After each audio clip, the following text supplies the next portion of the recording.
متی اللہ جان صاحب پچھلے 5-6 سال زیر اعتاب رہے اور کسی ٹی وی چینلز کے کسی بینچ میں ان کو شمولیت کی اجازت نہیں تھی. ذرا یہ بتائیے کہ یہ جو اختلاف ہے، یہ تقسیم ہے، ڈویژن ہے، یہ کس بنیاد پہ ہے؟ آئیڈیالوجیکل بنیاد پہ ہے، پرو انٹی عمران بنیاد پہ ہے، پرو انٹی اسٹیبلشمنٹ بنیاد پہ ہے؟ وجہ کیا ہے؟ ذاتیات کی بنیاد پہ؟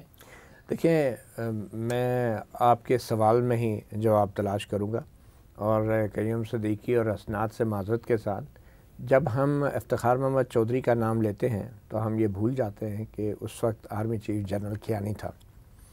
اسی طرح جب ہم نام لیتے ہیں انور ظہیر جمالی یا آصف سعید کھوسہ تو ہم یہ بھول جاتے ہیں کہ اس وقت army chief general Raheel Sharif اور جنرل باجوہ تھے.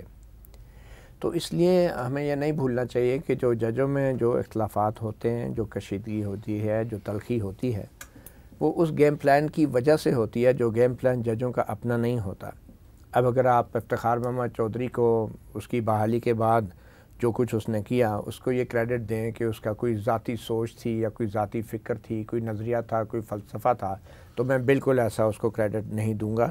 کیونکہ وہ جن شرائط پہ واپس آئے تھے افتخار محمد چودھری، وہ وکلا تحریک کے دوران ہی کچھ چیزیں سامنے آنا شروع ہو گئی تھیں.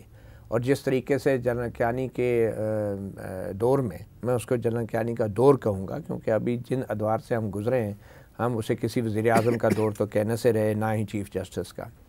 تو اس دور میں جس طریقے سے، جیسے کہ حسنات نے ذکر بھی کیا، کہ سیاسی جماعتوں کو اور پیپلز پارٹی کی حکومت کو پریشر میں لایا گیا، اس میں ہم اور آپ جو ہمارے ساتھی صاحبان ہیں وہ بھی بھرپور طریقے سے استعمال ہوئے.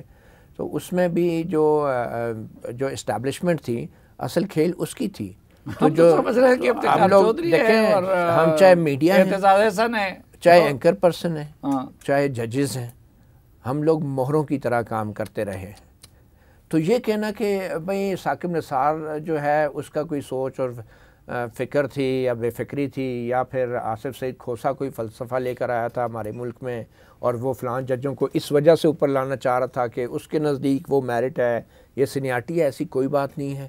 ساری کھیل جو اس وقت عدلیہ کے اندر ہو رہی ہیں وہ آپ نے خود اپنے سوال کے اندر اس کا اشارہ دے دیا کہ وہ اسٹیبلشمنٹ اور اینٹی اسٹیبلشمنٹ کیمپس میں ایک تقسیم ہے جو ہائی کورٹس کے اندر بھی موجود ہے. اور مقابلہ اس وقت یہ ہے کہ ہائی کورٹ سے اسٹیبلشمنٹ کا کون جج اوپر لایا جا سکتا ہے، اور اینٹی اسٹیبلشمنٹ کورٹ کو پیک کرنے کی ایک دوڑ ہے. نہیں، اس وقت آپ کو لگتا نہیں ہے کہ یہ جن ججز پہ تنقید ہو رہی ہے وہ اسٹیبلشمنٹ کی مرضی کے خلاف جا رہے ہیں؟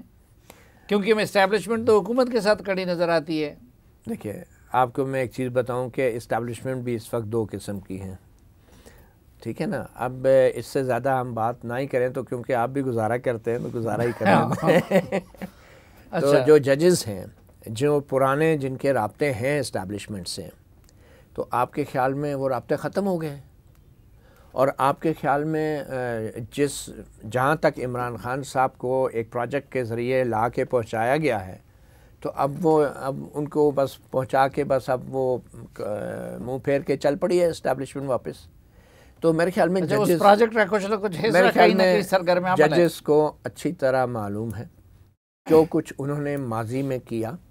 اب ان کی اور ان کی جو جنریشنز ہیں اور ان کے جو پرو اسٹیبلشمنٹ جو ایلیمنٹس ہیں، ان کا سروائیول اس میں ہے کہ جو اسٹیبلشمنٹ پرو اسٹیبلشمنٹ جو ججز ہیں وہ کنٹرول میں رہیں، وہ نیومیریکلی کنٹرول میں رہیں، وہ فیصلوں کے ذریعے کنٹرول میں رہیں. قیم صدیقی صاحب کو کوئی خطرہ نہیں ہے؟ وہ جج نہیں ہے نا، وہ نا جرنیل ہیں. میرے خیال میں ریٹائرڈ جج اور ریٹائرڈ جرنیل کی بات کر رہے ہیں آئی بلیو. میرے خیال میں ہمیں ایکچوئل کنٹیکسچلائز کرنا بہت ضروری ہے، کیونکہ یہ جو جن کا نام لیا ججوں کا، ہم نے یہ اس لیول کے کوئی فلاسفر نہیں تھے کہ جن کے اوپر کتابیں لکھی جائیں کہ انہوں نے پاکستان کے اس خاص دور میں ان کا کوئی یہ فلسفہ تھا یا سوچ تھی. یہ تو ان کی فکر کیا ہے، یہ ان کی تو بے فکری بھی نہیں تھی.